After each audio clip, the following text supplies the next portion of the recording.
Les secouristes sont toujours à pied d'œuvre. Certaines régions restent inaccessibles. On retrouve tout de suite notre envoyé spécial Florent Rodeau. Comment évolue la situation une semaine après le passage du cyclone?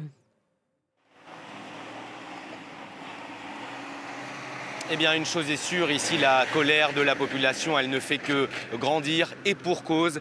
Dans plusieurs parties de l'île, nous sommes en mesure de vous l'assurer, eh bien, aucune aide n'est toujours parvenue. Pas le moindre signe d'un secouriste, pas le moindre signe d'un pack d'eau pour les habitants qui, pour beaucoup, se sentent délaissés, notamment dans le sud. Nous avons pu interroger un homme qui venait de Bouéni en scooter. Il est venu nous alerter lorsqu'il a vu que nous faisions un duplex et que nous étions journalistes pour France 24. Il est venu nous alerter sur l'état de la situation là-bas. Il le dit, les gens n'ont plus rien à manger, plus rien à boire non plus.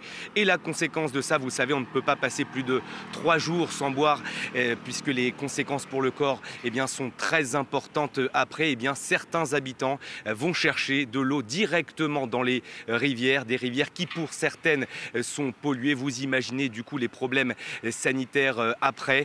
Nous sommes logés à une vingtaine de kilomètres de la capitale Mamoudzou et là aussi aucun signe d'un pack d'eau pour les habitants qui tentent de survivre dans des conditions difficiles. Il faut le dire également, près d'une semaine après le passage du cyclone Chido, tout ce qui avait été conservé au frais, au congélateur ou au frigo est désormais immangeable. Florent, est-ce que les voies de circulation sont rétablies?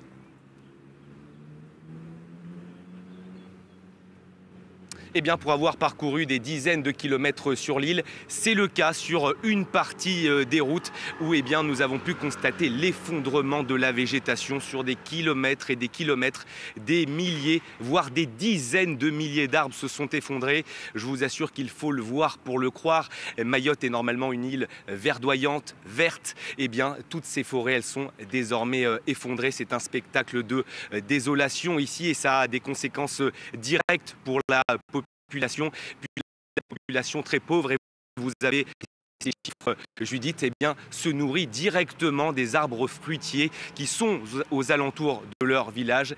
Désormais, impossibilité de se nourrir de cette façon. La colère ici, elle ne fait que grandir. Colère, et vous l'évoquiez également dans votre journal, Judith, concernant le bilan qui a été donné par les autorités, quelques dizaines de morts pour l'instant, sauf qu'ici, le son de cloche, il est bien différent. Certaines sources évoquent des dizaines de milliers de morts. Le président de la République a été interrogé justement à ce sujet hier par un homme. Il dit qu'il ne peut pas confirmer, le président de la République, ni infirmer ce bilan. On devrait en savoir plus dans les prochains jours. Une chose est sûre, le bilan final qui sera donné par les autorités sera forcément beaucoup moins lourd que le bilan réel.